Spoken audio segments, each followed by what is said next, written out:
Shariputra's question: why is this world so impure? Dear friends, during the time of the Buddha, among countless disciples of exceptional wisdom, Shariputra was considered the foremost in wisdom. He thoroughly understood the teachings, eloquently expounded the Dharma, and resolved many doubts of sentient beings. Yet, he himself raised a question that, even today, more than 2,000 years later, we still silently ask ourselves. Once, while accompanying the Buddha on his alms round, looking around at the world, Shariputra saw dust on the roads, witnessed people fighting and quarreling, saw sickness, poverty, old age, and death, heard the cries of sentient beings, and saw instability, imperfection, and dissatisfaction pervading the entire Saha world. The question arose: if the Buddha is the fully enlightened one, the one with complete wisdom and great compassion, why does he allow sentient beings to live in such a world full of suffering? He presented this question to the Buddha: Venerable world-honored one, if the mind of a bodhisattva is pure, then the Buddha land is pure. So why is the Saha world of Shakyamuni Buddha full of mounds, thorns, rocks, and filth like this? Quote. This is not only Shariputra's question. Each of us, when faced with illness, injustice, loss, disaster, war, when seeing news full of suffering, when looking at our own lives and the lives of others, has also uttered in our hearts: if there is a Buddha, why is life still full of suffering? If there is karmic retribution, why does evil triumph? This question is inherently human. Why is life not as we wish? And from that question, the lesson about the pure land, the impure land, about mind and environment, and about how we perceive the world begins to unfold. Namo Amitabha Buddha.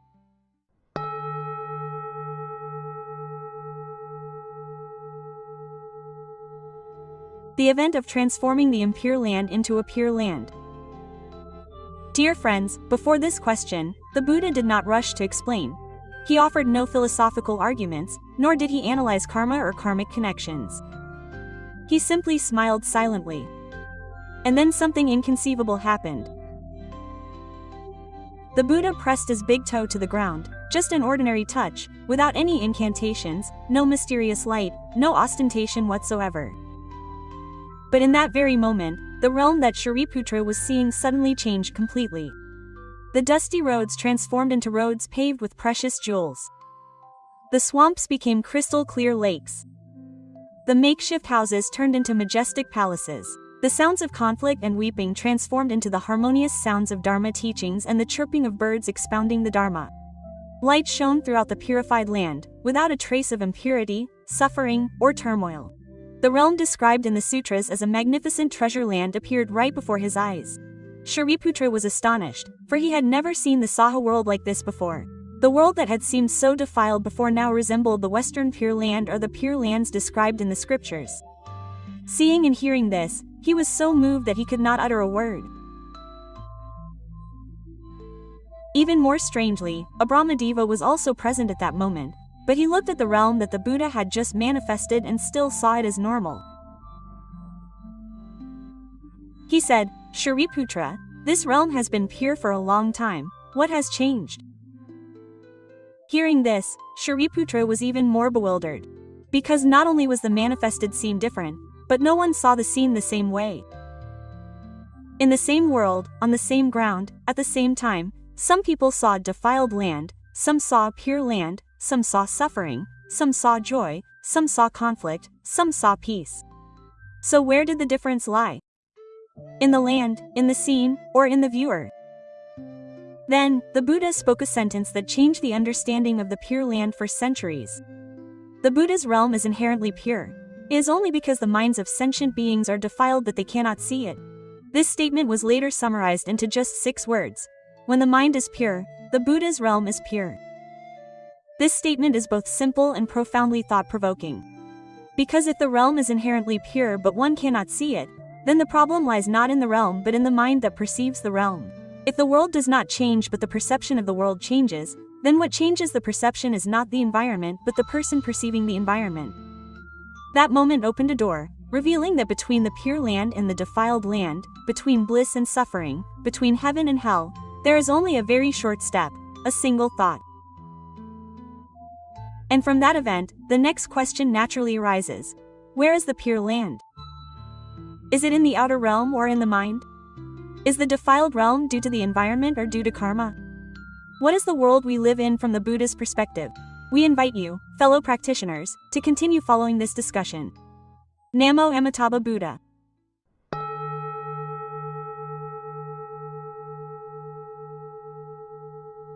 When the mind is pure, the Buddha's realm is pure.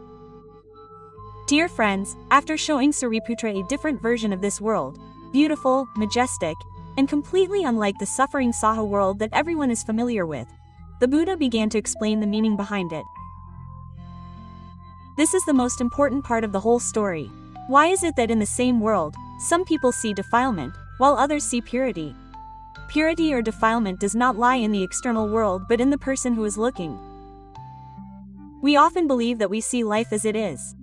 If the road is dusty, we see dust. If people are aggressive, we see life as aggressive. If someone is deceitful, we see life as deceitful. We see the world as it is. But with the Buddha, it's the opposite. The world is as we see it. This sounds a little paradoxical, but consider this. Two people live in the same house. One feels the family is warm and loving, while the other feels suffocated and unbearable. Did the house change?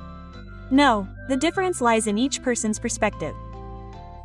In a work environment, some people say it's exhausting, full of drama and pressure. Others say, just try a little harder. There are many opportunities to learn here, but it's completely two different worlds. That's why the Buddha said something that reverses our way of thinking. The Buddha's realm is inherently pure. It's not the world that's flawed, but our way of perceiving the world that's flawed.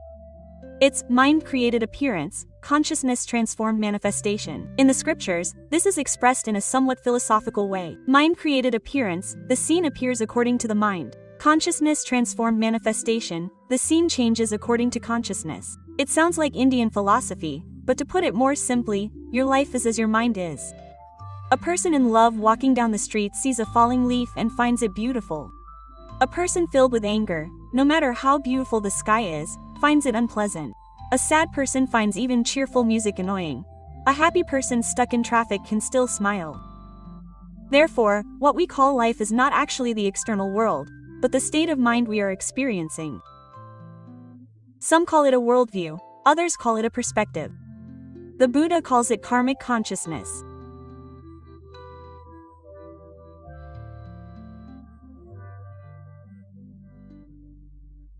Many beings see the same scene differently. The scriptures often use a very good example that everyone remembers: the same cup of water.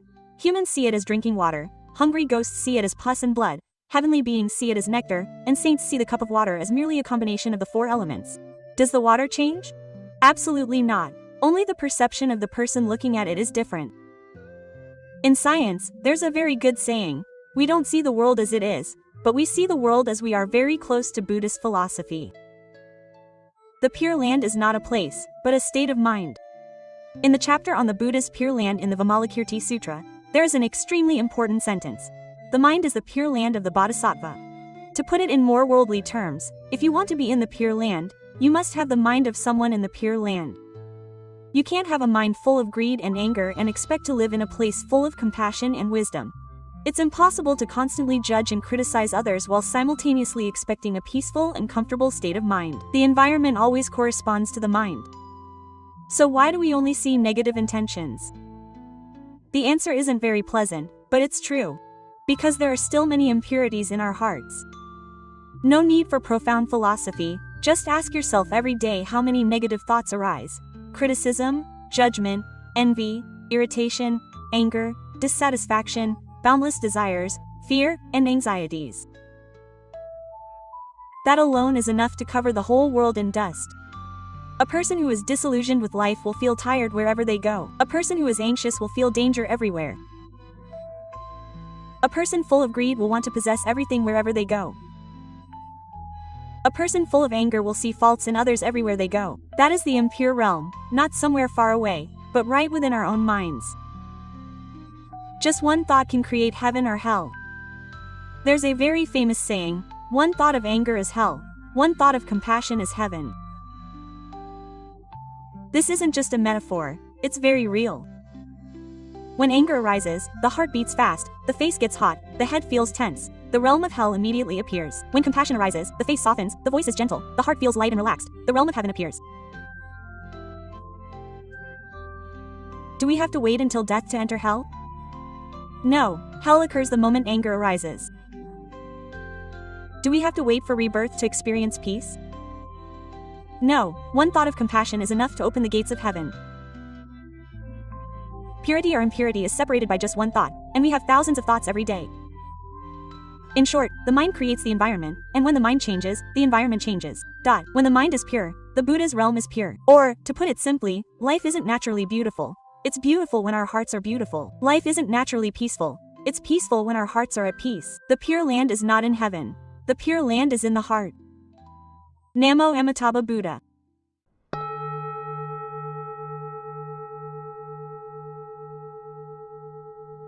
Misunderstandings make it difficult for us to see the Pure Land. Dear friends, from the story of the Buddha showing Shariputra the Pure Land right here on this Saha world, we can draw a very important point. Pure Land is not necessarily in another place, and the defiled land is not necessarily here. However, because of a lack of understanding of this point, many people who practice Pure Land Buddhism fall into two major misunderstandings. The first misunderstanding is that Pure Land is a distant place that one must travel to. Many people understand that they are currently in the Saha world, defiled land, and only after death can they hope to be transferred to the Western Pure Land. This understanding is like going on a trip, buying a ticket, getting on a vehicle, and arriving at the destination. As a result, some people think of Pure Land as another planet or a realm somewhere in the universe or a country somewhere in the West, 10 billion realms away, and their task is to accumulate merit points like reward points so that they can qualify for entry later. This understanding is partly correct in that Pure Land has the characteristic of a realm, meaning it has a certain environment, beings, and a place for spiritual practice. But if one only understands it this way, they fall into two traps. First, practicing this way easily leads to losing the present moment because the mind is always focused on the future, the end of life, death, and reincarnation.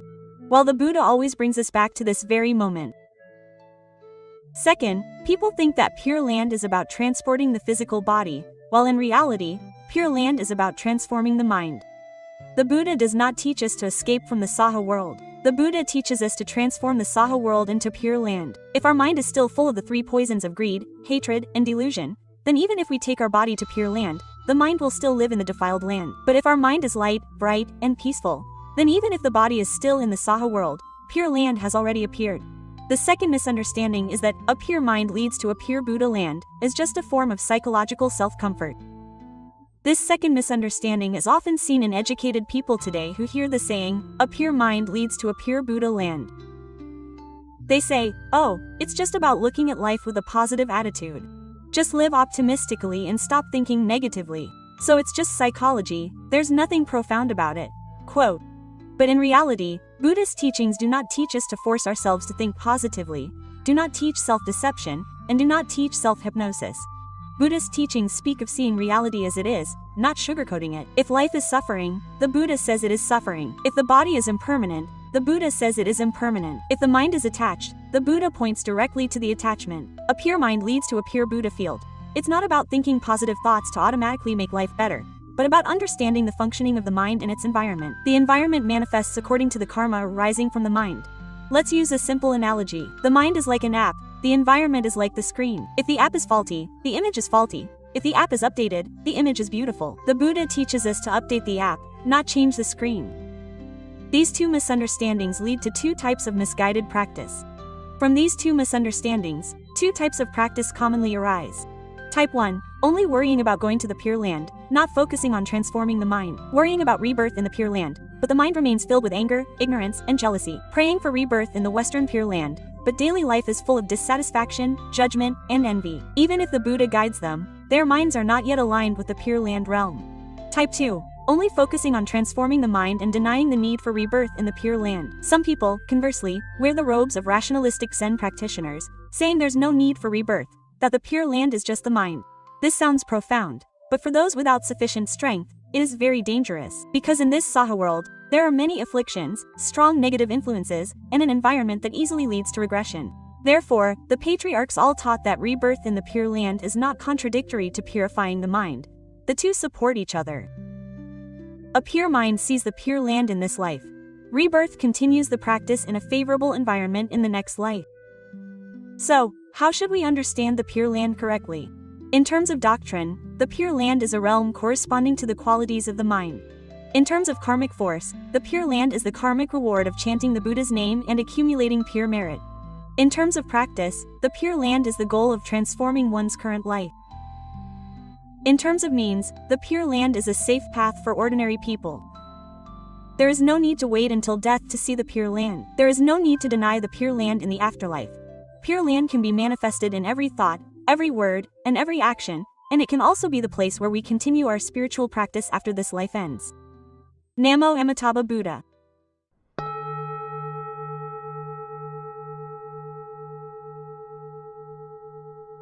Rebirth in the Pure Land and a pure mind are not contradictory. Dear friends, after understanding that Pure Land is not just a matter of geography but also a matter of the mind, many people immediately have a very common question. Is it still necessary to chant the Buddha's name and pray for rebirth in the Pure Land? Or conversely, if one becomes pure only after rebirth in the Western Pure Land, then what's the point of talking about a pure mind and a pure realm in this life? These two questions seem contradictory, but in reality, they both stem from a common misunderstanding. Thinking that there are two paths and one must choose one of the two. Chanting the Buddha's name and praying for rebirth in the Pure Land is the path for ordinary people. First of all, let's be honest with ourselves. For most of us, a pure mind is not easy. We may say that the environment depends on the mind, that peace of mind leads to a peaceful life, and that purity or impurity depends on oneself. But just one sensitive spot touched, one disagreement, one injustice, one insult, one loss, and all philosophical thoughts vanish. The mind immediately becomes turbulent. The Saha world is an environment of strong emotions, strong afflictions, strong desires, strong habits, and deep karmic forces. Therefore, it is not without reason that the Buddha called the Saha world the realm of endurance, a realm for cultivating patience, not an easy realm for practice. Therefore, the Pure Land Masters said that praying for rebirth in the Pure Land is an easy, safe, and certain path for ordinary people. In the Pure Land, there are Buddhas and Bodhisattvas nearby. There is a pure environment. There are fellow practitioners. One is not driven by desires, not pushed by time, not hindered by illness, not burdened by work. It's difficult not to cultivate, let alone cultivate. Therefore, for ordinary people who do not yet have enough strength, praying for rebirth in the Pure Land is a smart strategy, not superstition, but rebirth is not separate from the matter of a pure mind. The interesting thing is that rebirth in the Pure Land is not a matter of chance, nor is it about changing locations, but rather about aligning one's consciousness.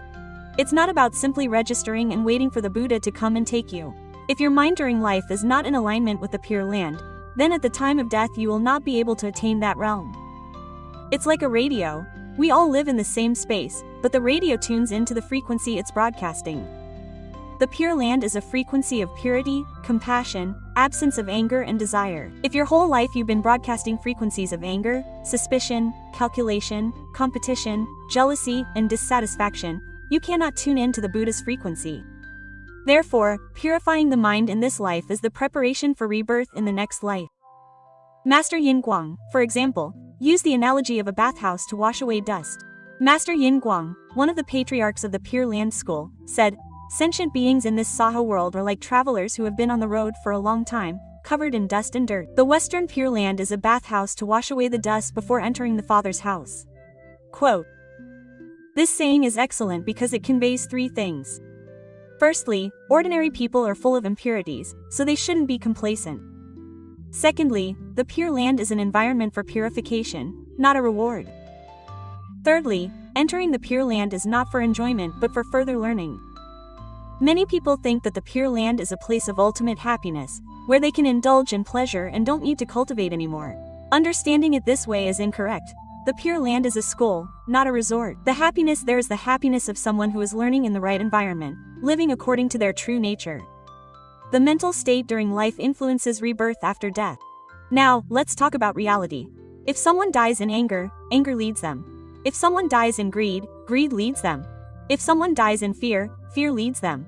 If someone dies in attachment, attachment leads them. These are not threats, but a description of how the Dharma operates. If you haven't cultivated a peaceful mind throughout your life, How can you expect to maintain reciting Amitabha Buddha completely at the time of death? Therefore, a tranquil mind does not conflict with reciting the Buddha's name for rebirth in the Pure Land.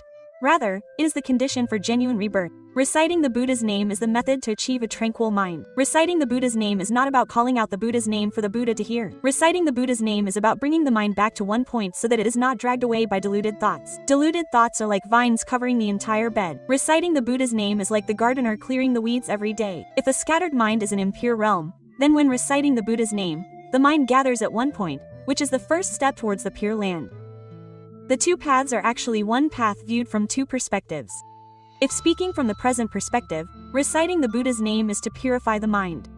If speaking from the future perspective, a tranquil mind corresponds to the Pure Land. If speaking from the perspective of the realm, rebirth is to continue purifying the mind. Therefore, to put it concisely, rebirth in the Pure Land is the means, and a tranquil mind is the goal. Or, in modern language, going to the Pure Land is to learn how to live like the people in the Pure Land. This reconciles the two extremes often seen among practitioners. There are two factions that often argue. The first faction says there is no need for rebirth in the Pure Land, only enlightenment here and now is necessary. The second faction says there is no need for enlightenment, only rebirth in the Pure Land is sufficient. The Buddha would surely laugh, because both sides fall into choosing sides, while Buddhist teachings do not force anyone to choose a side. Those with sufficient ability can purify this Saha world here and now. Those who are not yet capable can go to the Pure Land to continue learning. No one is left behind. In short, a tranquil mind and rebirth are not contradictory. Rebirth is the environment for a tranquil mind to easily develop. A tranquil mind is the criterion for successful rebirth.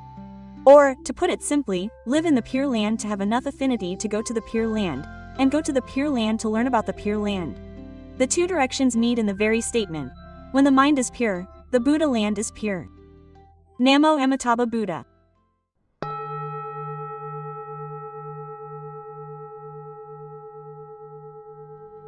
Practical application in daily life. Dear friends, after discussing the doctrine, everyone will ask a very practical question: how to achieve a tranquil mind in daily life? Less than control 100 greater than. It's easy to agree that a peaceful mind leads to a peaceful world. But in real life, children are noisy, neighbors argue, deadlines are looming, bosses are difficult, relatives are upset, and finances are stressful. How can one maintain a peaceful mind? Therefore, this section is crucial so that Pure Land isn't just in the scriptures, but also in the kitchen, the living room, the workplace, and in our own minds. The first practice is observing the mind when interacting with the world. It's not some advanced meditation, just practice looking at your mind before looking at the situation. For example, traffic jams are common in cities, but there are two types of traffic jams. The first type is hell, the second is normal. Hell is when your mind is angry, impatient, irritated, and you want everything to go your way. Normal is when you accept that the traffic is stopped, hundreds of people are stuck, not just you. Then turn on a Dharma talk, some soothing music, or simply breathe. The situation is the same, but the mind is different, and the world immediately changes. Just remember this one sentence: don't react immediately to the situation. See how your mind is reacting first. If you can only do this once or twice a day, your mind will begin to change. Because most of our suffering doesn't come from the situation itself, but from how our mind processes the situation. The second practice is replacing one thought of anger with one thought of compassion. No one expects us to become saints immediately. Just replacing one thought is enough to open the door to Pure Land. For example, someone drives recklessly and cuts in front of your car. The instinct to be angry arises, cursing, honking, getting irritated. But try replacing it with one thought. Maybe they're in a hurry, maybe they're taking someone to the hospital, maybe it's just their old habit. You don't need to pretend to be compassionate, just don't add fuel to the fire. One thought of anger ignites hell. One thought of compassion invites Pure Land to visit. You don't need to wait until after death. It happens right there at the steering wheel. The third practice is replacing judgmental thoughts with thoughts of gratitude. We are used to judging. The food is too salty, the weather is bad, the waiter is slow, colleagues are lazy, our spouses are insensitive, our children are disobedient. Judgmental thoughts shrink the mind and darken the atmosphere.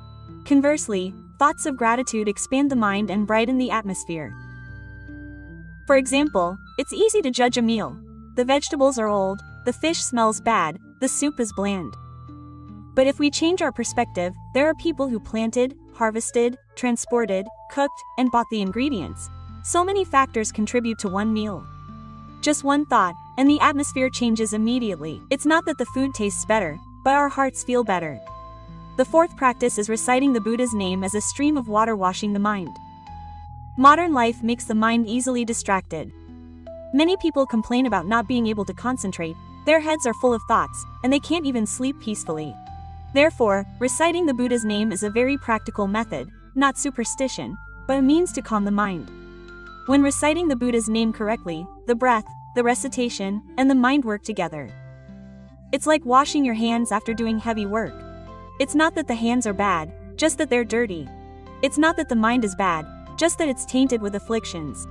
Reciting the Buddha's name doesn't need to be excessive or forced, just consistent. 5 minutes before bed will lead to a better and deeper sleep. 3 recitations when stressed are better than letting the mind wander for an hour. The fifth practice is seeing the external world as a mirror of the mind. There's a good principle in Buddhism. The mind creates the world, and the world reflects the mind. If our lives are full of irritable people, sometimes we also become irritable. If our lives are full of judgmental people, sometimes we also become judgmental. If our lives are full of unpleasant people, sometimes we also carry that negative energy. This isn't for self-blame, but to see ourselves in light. Thich Nhat Hanh has a very good saying, others are just mirrors for us to see what's in our hearts. Looking at it this way, we blame life and others less and begin to turn inward and transform ourselves. The most important thing is to start with small things. Don't aim for complete mental purity. Don't aim to become a saint or sage in a month. You don't need to live 100% in a pure land immediately. Just start with 1%, one thought of compassion, one thought of gratitude, one thought of letting go, one thought of admitting mistakes, one thought of mindfulness. Even one small thought is enough to change the direction of your whole life. The Pure Land is not created by one great action, but by millions of small thoughts. In short, to see the Pure Land, sow thoughts that correspond to the Pure Land. You cannot sow anger and expect peace. You cannot sow greed and expect freedom. You cannot sow envy and expect happiness. The Pure Land is not a matter of luck but of cause and effect. Namo Amitabha Buddha.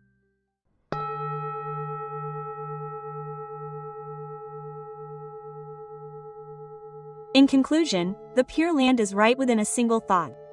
Dear friends, considering the entire story from Sariputra to the Buddha, from the impure land to the Pure Land, from the purity of mind leading to the purity of environment, and the stories of Buddha recitation and rebirth, the most important question ultimately remains, where is the Pure Land? Some think the Pure Land is in the West, 10 billion realms away. Some think the Pure Land is in the afterlife after shedding the physical body. Others think the Pure Land is a psychological matter, seeing life with optimistic eyes. But through the Buddha's words, through the experiences of the patriarchs, and through our own lives, we can see something simple yet profound. The Pure Land is not far, the Pure Land does not wait, the Pure Land does not delay. The Pure Land begins in a single thought. One thought of purity opens the Pure Land. One thought of anger, hell appears. One thought of letting go, the mind becomes light. One thought of attachment, the mind sinks. One thought of gratitude, life is beautiful. One thought of judgment, life is ugly. You don't need to wait until death to see it. You don't need to wait until you have enough merit to encounter it. You don't need to wait until you are a skilled practitioner to enter it. The Pure Land is always present. The question is whether the mind is in accord with it. And the purer, brighter, and lighter the mind becomes, the closer, easier, and more certain the Pure Land in the next life will be. Therefore, the path of a Pure Land practitioner is not about abandoning this Saha world to run to the Pure Land, but rather transforming this Saha world into a place to enter the Pure Land. A pure mind here, a pure environment there, the Pure Land in this life, the Pure Land in the next life. The two dimensions meet in a single breath. If today's Dharma talk touches even one virtuous thought within you, just one thought, then that part is already the Pure Land blossoming. May each person on this journey proceed slowly but surely, with understanding and love. Wishing you a peaceful day, a peaceful mind, and a peaceful life. Namo Amitabha Buddha.